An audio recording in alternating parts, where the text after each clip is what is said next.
damos ao nosso Deus por mais oportunidade de poder estarmos reunidos na casa do Senhor para adorar e bendizer o nome do Senhor Jesus. Amém? Os irmãos estão alegres? Principalmente depois de vermos algo aqui que esperamos que em breve venha acontecer. Estava falando com o pastor ali, parece que o relógio corre, né? Falei, em partes é bom, que quanto mais rápido esses minutos passarem, mais esse momento aqui vai acontecer. E vem me buscar. Você tem convicção de poder dizer isso? Ele vem me buscar? Irmãos, isso é convicção, isso é certeza de salvação. Para não perdermos, não nos alongarmos muito, agradecer a Deus primeiramente por essa oportunidade. A Rose, que nos intermediou de estarmos aqui, juntamente com seu esposo Robson, a família que aprendemos a amar, embora pouco nos vemos, mas temos aí algumas dificuldades, mas são pessoas que aprendemos a amar na presença do Senhor. E também ao pastor Carlos, prazer de conhecer mais essa partícula do povo de Deus que vai morar no céu. E somos gratos a Deus diante dos problemas, das dificuldades, das adversidades que enfrentamos dia a dia, mas somos gratos a Deus, porque se não fosse o Senhor, nós aqui não estaríamos. Amém? Amém? Amém! Glória a Deus! Bem rápido. Abra sua Bíblia em 2 Samuel, capítulo 12. Essas joias de Cristo, né? Que cidade maravilhosa teremos lá, com tantas pedras preciosas, que estão essas irmãs aqui representando ali a nossa morada nos céus. Parabenizar as irmãs por essa festividade. Com certeza, quando se fala em mais complicado ainda, sabemos as dificuldades que enfrentamos para realizar uma festa, mas o galardão, a recompensa, os elogios, devemos esperar somente do Senhor. Eu não tenho nada a oferecer às irmãs, o pastor talvez também não tenha nada a oferecer às irmãs fisicamente, materialmente, mas espere somente no Senhor Jesus. Dele que vem o bom e o melhor vem dele. Amém? 2 Samuel capítulo 12, versículo 16. Talvez você não entenda no início aqui o que tem a ver com o tema, com a festividade das irmãs, mas no final nós vamos entender. Amém? 2 Samuel capítulo 12, versículo 16, diz assim a palavra do Senhor: Buscou Davi a Deus pela criança, jejuou, e recolhendo-se, passava a noite toda prostrado em terra. Os anciãos da sua casa foram ter com ele para o levantar da terra, mas ele não quis e não comeu com eles. Ao 7º dia a criança morreu. Temiam os servos de Davi dizer-lhe que a criança era morta, porque pensavam: estando a criança ainda viva, lhe falávamos, porém não davam ouvidos à nossa voz. Como lhe diremos que a criança é morta? Ele poderá cometer um desatino. Viu Davi que os seus servos falavam baixo e entendeu que a criança havia morrido. Perguntou a seus servos: é morta a criança? E eles responderam: sim, é morta a criança. Então Davi se levantou da terra, depois de ter se lavado, ungido e mudado de vestes, entrou na casa do Senhor e adorou. Então foi à sua casa e a seu pedido serviram-lhe pão e ele comeu. Perguntaram-lhe seus servos: que é isso que fizeste? Pela criança viva jejuaste e choraste, mas depois que a criança morreu, se levantaste e comeste pão? Respondeu ele: vivendo ainda a criança, jejuei e chorei, porque pensava: quem sabe se o Senhor se compadecerá de mim, de modo que viva a criança? Mas agora que é morta, por que jejuaria eu? Poderei eu fazê-la voltar? Eu irei a ela, mas ela não voltará para mim. Pai celeste, celeste, Deus de amor, Deus de glória, todo soberano, todo poderoso Deus.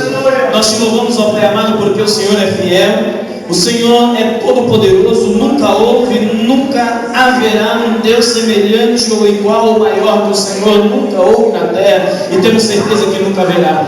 Meu Pai querido, nós te bendizemos, te louvamos, exaltamos o Teu nome pela Tua bondade, e queremos, ó Pai, pedir a Tua bênção, pedir a Tua graça, que o Senhor, ó Deus amado, usa-me como instrumento em Tuas mãos para transmitir aquilo que o Senhor quer falar para a Tua igreja. Meu Pai eterno, não sou nada, não sou ninguém, simplesmente um vaso em Tuas mãos, pedindo a Tua misericórdia. Meu Pai querido, a Tua igreja está aqui diante de mim, diante da Tua presença, precisando, querendo ouvir a Tua voz. Fala com os Teus filhos, Senhor. Nós te louvamos e te bendizemos em nome de Jesus. Bem, um texto bem conhecido pelos irmãos, um texto bem conhecido até mesmo por pessoas que não são cristãs, não são evangélicas, porque às vezes um pouco distorcido da Bíblia, a mídia ainda tenta transmitir a Bíblia em si, como está sendo transmitida aí, alguns trechos bíblicos, algumas coisas. Só tome cuidado, abrindo um parênteses aqui, só tome cuidado, irmão. Ela é bom assistir, mas procure se orientar pela Bíblia, porque algumas coisinhas lá eles fogem um pouquinho do que a palavra de Deus realmente diz. A minha bússola não é a televisão, é a palavra do Senhor. Eu tenho que caminhar em direção ao meu alvo, que é os céus, que é Jesus Cristo, pela palavra de Deus. Então busque sempre a orientação bíblica. E um texto bem conhecido, a qual Davi tinha o seu filho recém-nascido, o filho que vem de uma forma que não é a propósito de Deus, que não foi planejado por Deus, um filho que não estava nos planos de Deus. Por quê? Se nós lemos o contexto desta palavra, nós lemos o contexto.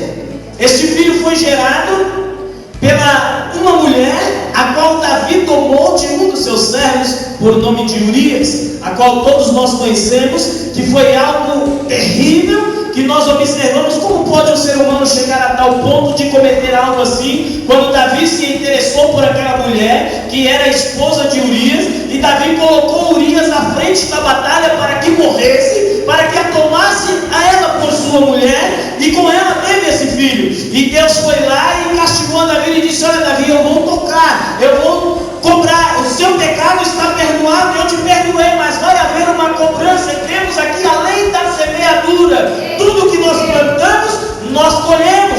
Deus perdoa, mas tem um preço a ser pago. E nós temos aqui um texto muito lindo. Quando Davi estava ali, a criança estava doente, estava enferma, Davi estava com o rosto no pó, prostrado diante de Deus, jejuando, buscando a Deus pela vida daquela criança. Quando cita que Davi estava orando, ele dizia: talvez Deus tenha misericórdia de mim. Davi não diz: eu estava jejuando e orando para que Deus tivesse misericórdia da criança. Não, quem cometeu a falha, quem cometeu o pecado foi Davi. E Davi disse: eu estava orando, jejuando pela vida da criança. Vai que Deus tivesse compaixão, vai que Deus tivesse misericórdia da minha vida e poupasse a vida da criança. Então, enquanto a criança estava doente, Davi estava jejuando e orando e consagrando e buscando a Deus, chorando na presença do Senhor. Aleluia. Mas Deus sabia quem queria tocar, e Deus tirou a vida daquela criança recém-nascida. E Davi, quando ouviu os servos cochicharem no português, na língua brasileira, né? Cochichando ali, e agora? Quando a criança ainda estava doente, nós fomos lá falar com ele. Ele não quis se levantar, não quis tomar água, não quis comer, ele quis ficar lá e estar lá por 7 dias. Olha, Davi estava consagrando, jejuando, buscando a Deus 7 dias, com o rosto no pó, sem comer pão e sem beber água. E agora, se nós falar, a criança doente ele estava dessa forma, se nós falar para ele que a criança está morta, ele pode dar um surto, pode ter aí um infarto, pode perder a consciência, pode ficar louco. Como nós vamos avisar a Davi? É difícil, não é, irmão? Se coloque na posição, você avisar um pai ou avisar uma mãe que o seu filho morreu. Não é fácil. Se você chegar: olha, seu filho morreu, o pai ou a mãe pode ter ali, ninguém sabe a reação, o que pode acontecer. E se coloque no lugar de pai, no lugar de Davi e no lugar de uma mãe.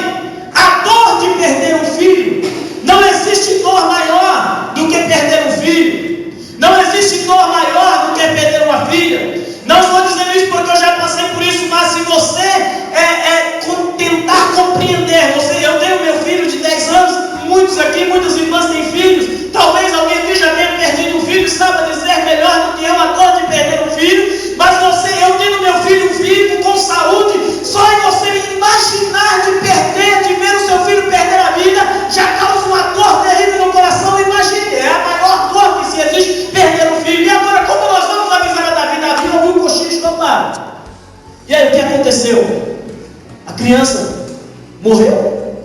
Olha a pergunta de Davi. Davi sabia que a criança ia morrer. Deus havia falado para Davi. Deus havia usado um profeta para Davi. Olha, Davi, um senhor tinha muitas ovelhas, era bem de vida, e ele foi lá, pegou a única ovelhinha que seu servo tinha e tomou para si. Davi falou: esse homem deve morrer. O profeta apontou nele para Davi: esse homem é você. Davi se prostrou e disse: meu Deus, me perdoe. Deus falou: eu te perdoo, está perdoado, mas você vai pagar o preço. Davi sabia que a criança ia morrer. Ele estava orando. Jejuei e chorei porque pensava: quem sabe se o Senhor se compadecerá de mim, de modo que a criança viva. Quando Davi olhou para essa criança, morreu. Infelizmente, Davi, a criança está morta. Davi se levantou, ungiu-se, tomou um banho, trocou-se de roupa e foi para a casa e adorou a Deus. Davi errou, sabia que aquele filho era um fruto de um pecado, sabia, mas era filho. A dor era a mesma. Muitas gravidez, tem muitas irmãs aqui hoje. Nós vemos aí, conhecemos muitas gravidez, como se diz, desejadas, não é? Eu não queria esse filho, foi acidente, não era para acontecer, mas quando o filho nasce, o amor é o mesmo, como se fosse planejado há 1000 anos atrás. Davi se levantou e foi para o templo e adorou a Deus.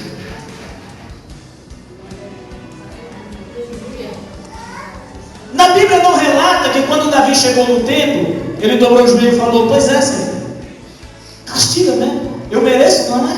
Eu errei. Por que o Senhor permitiu que viesse essa criança para tirar a vida dela? Deixou que nós acompanhássemos a gestação e esperasse ela por 9 meses, não sei se foi uma data exata, mas o normal aí, 9 meses. O Senhor deixou que todo esse processo acontecesse e agora o Senhor vem e faz isso? Eu estava errado, mas cobrasse de mim, não da criança. Não. Davi adorou a Deus.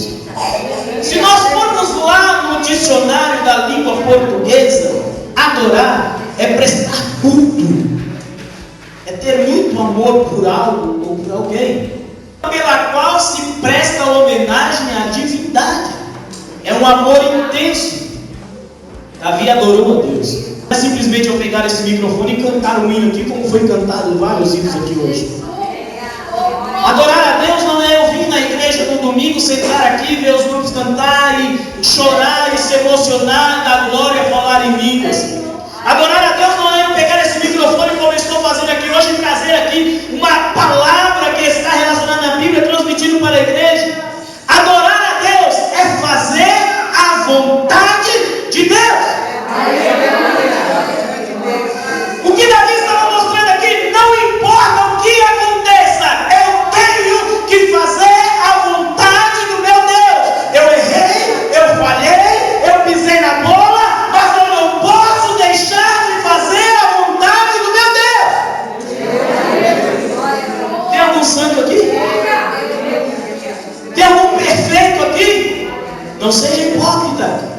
Eu falho, você falha, nós falhamos, nós cometemos erros gravíssimos, mas não podemos misturar a coisa. Deus é Deus, está acima de tudo e de todos, é Ele que me fez, Ele que me criou, e Ele quer que eu o adore, Ele quer que eu faça a vontade dEle. Então, independente da circunstância, independente da situação em que eu estou vivendo, eu preciso adorar a Deus.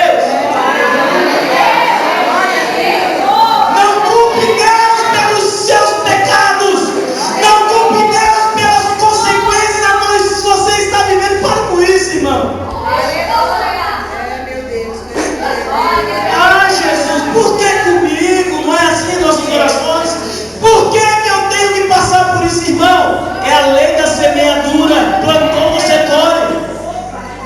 Nós cometemos falhas e nós vamos: Deus perdoa, Deus perdoa, Davi, mas paga-se um preço. Todo o sofrimento que nós passamos, pode, irmão, não seja hipócrita, faça aí uma retrospectiva. Alguns dias atrás, algumas semanas atrás, alguns meses atrás, alguns anos atrás, eu plantei feijão. Eu não vou colher milho, eu vou colher feijão. Eu plantei banana, não vou colher maçã, eu vou colher banana. Eu plantei amor, eu vou colher amor. Eu plantei ódio, eu vou colher ódio. Mas não importa a situação em que você esteja passando, Deus te perdoa. Tem que se arrepender. Por que a Bíblia fala? Tem gente que fala: meu, eu não conheço na Bíblia um camarada, uma pessoa que cometeu tantas falhas horrorosas, tantas falhas absurdas como Davi cometeu. Não é dessas que nós estamos falando. Colocar o seu servo à frente de batalha para morrer, para ficar com a mulher dele. Deus falou para Davi que ele não ia construir o templo porque as suas mãos eram mãos de sangue. Davi havia matado muita gente. Aí a Bíblia fala que Davi era um homem segundo o coração de Deus. Queira entender Deus. Davi era um homem segundo o coração de Deus. Quando o profeta apontou: Davi, esse homem é você, Davi se caiu de joelho com o coração quebrantado. Deus, me perdoa aí. Davi não era de fachada, ele se arrependia de coração e sabia que ele iria pagar o preço. Deus veio, tomou a criança dele, ele levantou-se, lavou-se, trocou-se e foi para a casa de Deus adorar a Deus. Davi não questionou Deus, Davi não condenou a Deus, Davi não perguntou a Deus por quê. Ele simplesmente levantou-se e foi adorar a Deus. Davi estava feliz? Não. Mas ele precisava fazer a vontade de Deus.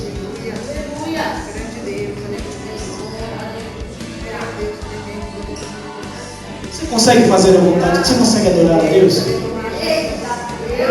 Você acha que esse teu problema é grande o suficiente para ofuscar a sua adoração a Deus? O que Deus tem a ver com o teu problema, irmão? O que Deus tem a ver com essa tua tribulação, irmão? O que Deus tem a ver com essa dificuldade que você está passando, irmão? Com a solução do teu problema. Deus tem a ver com a resolução da tua causa.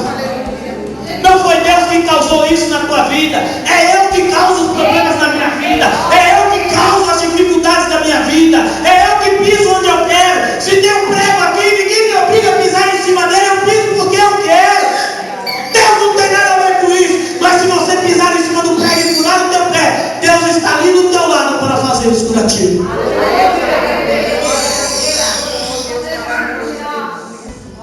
Adorar é fazer a vontade de Deus. Vamos lá? Evangelho segundo escreveu São Mateus, capítulo 18, versículo 12 ao 14. Adorar é fazer a vontade de Deus. Qual é a vontade de Deus?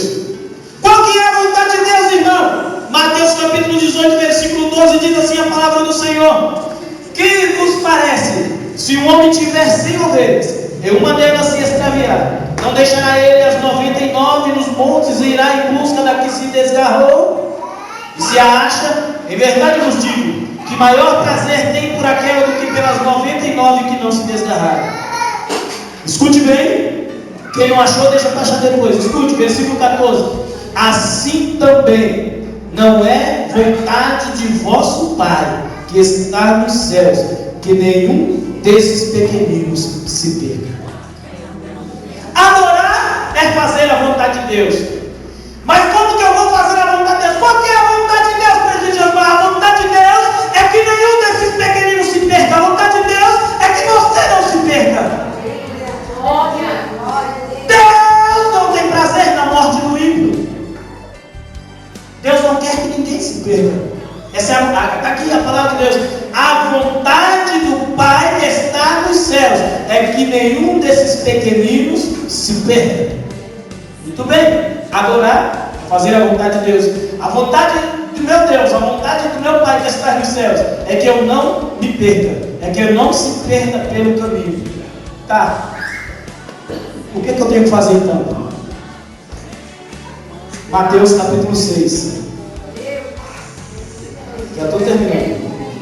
Versículo 25. 25. Diz assim, ó. Presta atenção. Quem foi rapidinho, amém? Quem não encontrou, segura aí, para você não perder. Versículo 25. Por isso vos digo, não andeis ansiosos pela vossa vida, quanto ao que haveis de comer ou beber, nem pelo vosso corpo, quanto ao que haveis de vestir. Não é a vida mais do que o alimento e o corpo mais do que o vestuário? Olhai para as aves dos céus, não semeiam, não colhem, não ajuntam em celeiros, e contudo o vosso Pai Celestial as alimenta. Não tendes vós mais valor do que elas? Qual de vós poderá, com as suas preocupações, acrescentar uma única hora ao curso da tua vida? Quanto ao vestuário, porque andais ansiosos, observai como crescem os lírios do campo, eles não trabalham nem fiam. Eu, porém, vos digo que nem mesmo Salomão, em toda a sua glória, se vestiu como qualquer um deles. Se Deus assim veste a erva do campo, que hoje existe e amanhã é lançada ao forno, não vestirá muito mais a vós, homens de pequena fé. Portanto, não andeis ansiosos dizendo: que comeremos, que beberemos, ou com que nos vestiremos? Pois os gentios procuram todas essas coisas. De certo, vosso Pai Celestial bem sabe que necessitais de todas elas. Versículo 33. Mas buscai primeiro o seu reino e a sua justiça, e todas estas coisas vos serão acrescentadas. Você acredita nesse texto que nós lemos aqui? Todos esses versículos que nós lemos foi citado, falado pelos lábios de Jesus Cristo de Nazaré. Adorar, recapitulando, adorar é fazer a vontade de Deus. A vontade de Deus é que ninguém, é que eu não me perca. E o que fazer para eu não me perder pelo caminho? Buscai primeiro o reino dos céus e a sua justiça. Busque ao Senhor dia após dia. Esteja na presença do Senhor, buscando a face do Senhor. Esteja na presença do Senhor, se consagrando, se empenhando na obra do Senhor. Sabe por quê? Sabe por que a gente se perde? Olha que interessante. Eu não preparei isso aqui, não está vindo aqui agora. Sabe por que a gente se perde? Quando você está num caminho. Já acontece muito comigo, eu ando muito. Trabalhei de carro, hoje trabalho com ônibus lá na cidade. Você às vezes está no caminho que você faz todos os dias. Quando você está ali concentrado, você destino certo. Não sei se já aconteceu com você, um caminho que você sempre fez. Aí às vezes você se desconcentra, começa a pensar numa outra coisa, naquele velho ditado. Você começa a viajar, quando você se acorda, você já saiu fora do caminho, se perde no meio do caminho. Fazer a vontade do Pai é que ninguém se perca. E como é que eu tenho que fazer para mim não me perder? É buscar o reino dos céus e a sua justiça. Sabe por que nós nos perdemos? Sabe por que nós nos perdemos no meio do caminho? Todo o contexto aqui está dizendo: eu estou preocupando com o que eu vou comer amanhã, eu estou me preocupando com o que eu vou vestir amanhã, eu estou me preocupando com o que eu vou fazer amanhã, eu estou dentro da igreja, estou preocupando o horário que eu tenho que trabalhar amanhã, porque já está dando 20 para as 10, amanhã eu tenho que trabalhar, e estou me preocupando com um monte de coisa, e eu acabo me perdendo pelo caminho. Quando você acorda, eu só venho na igreja aos domingos, daqui a pouco é só os cultos de ceia, daqui a pouco uma vez no mês, daqui a pouco hoje eu estou cansado, eu vou meu culto pela internet. Daqui a pouco seu filho está nas drogas, seus filhos estão na prostituição, seu marido está na bebedeira, sua esposa está na bagunça, a sua casa está desordenada, você está todo perdido. Por quê? Porque é buscar primeiro o meu reino e a minha justiça.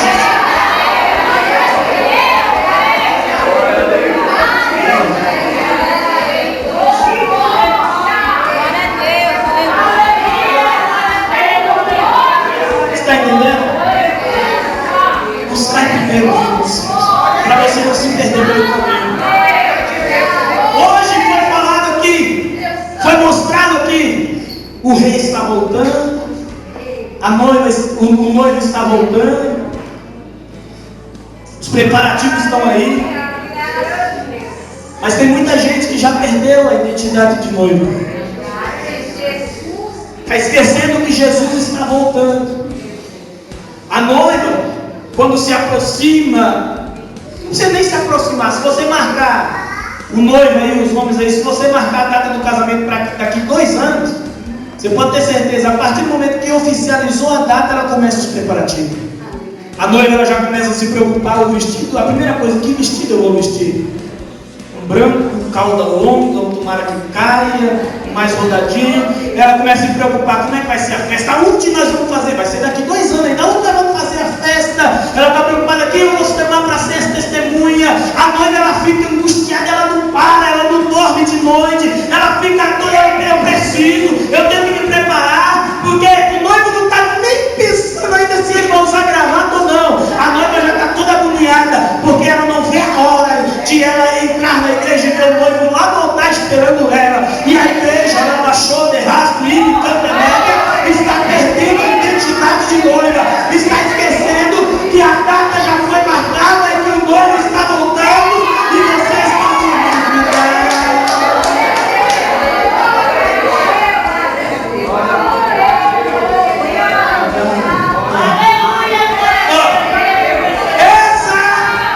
Essa é a rotina cristã. Eu erro, os problemas vêm, resolvo os problemas às vezes não dá para resolver os problemas, tudo bem, eu me levanto e vou adorar a Deus. Rotina cristã, adorar a Deus é fazer a vontade do Pai. O Pai não quer que eu me perca, Ele não quer que eu esqueça, Ele não quer que eu se perca no caminho. Então, para mim não me perder, eu preciso buscar o reino dele. Eu não posso estar me preocupando com o dia de amanhã, porque Ele cuida, Ele me cuida de mim. Ele me chamou, Ele se responsabiliza. Então eu vou fazer a vontade do Pai, porque eu estando buscando a Deus constantemente, eu não tenho tempo para o pecado, eu não tenho tempo para as coisas erradas. Como diz um pastor amigo meu, costuma dizer, mente vazia é oficina do diabo. Então se eu estou com a minha cabeça, com a minha vida ocupada na presença do Senhor, eu vou amar mais a minha esposa, eu vou amar mais o meu esposo, eu vou amar mais os meus filhos, eu vou amar mais o meu vizinho, eu vou amar mais a minha igreja, eu vou desejar dia após dia estar na presença do Senhor, como diz o salmista, alegrei-me quando me disseram, vamos à casa do Senhor. É por estar na casa do Senhor, é por fazer a vontade de Deus. Isso é a rotina, adorar, buscar o Senhor constantemente. Por quê? Que está lá em Apocalipse capítulo 21. Então vi um novo céu e uma nova terra, pois já o primeiro céu e a primeira terra passaram, e o mar já não existe. Vi também a cidade santa, nova Jerusalém, que de Deus descia do céu, ataviada como uma noiva para o seu noivo. E ouvi uma grande voz vinda do trono que dizia: agora o tabernáculo de Deus está com os homens, Deus habitará com eles, e eles serão o seu povo, e o próprio Deus estará com eles, e será o seu Deus. Olha aí, ó. É até aqui, ó. Versículo 4 do capítulo 21. E Deus enxugará dos seus olhos toda lágrima. Não haverá mais morte, nem pranto, nem clamor, nem dor, pois já as primeiras coisas são passadas. Escute essa. E o que estava sentado no trono disse: faço nova todas as coisas.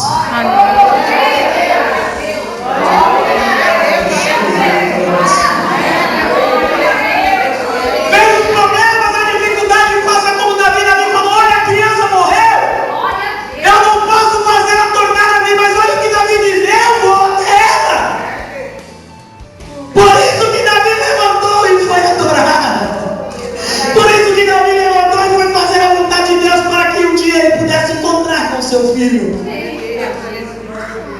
Querido, esses problemas, essas dificuldades, essas coisas ruins, um dia Deus enxugará dos seus olhos. Não é Deus enxugará dos seus olhos as lágrimas, Deus enxugará dos seus olhos todas as lágrimas. passar. Vai passar. Busca o reino dos céus. Faça a vontade do Senhor, porque Deus há de fazer nova todas as coisas. E podem me jogar dentro de uma prisão, nada vai parar a minha adoração. Ninguém vai parar um adorador, ninguém vai tocar no ungido do Senhor. Ele é quem me guarda e me estende as mãos. Quando estou na guerra, Deus me faz um campeão.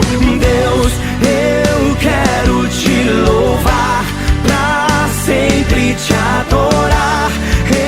Enquanto eu viver, eu vou te adorar.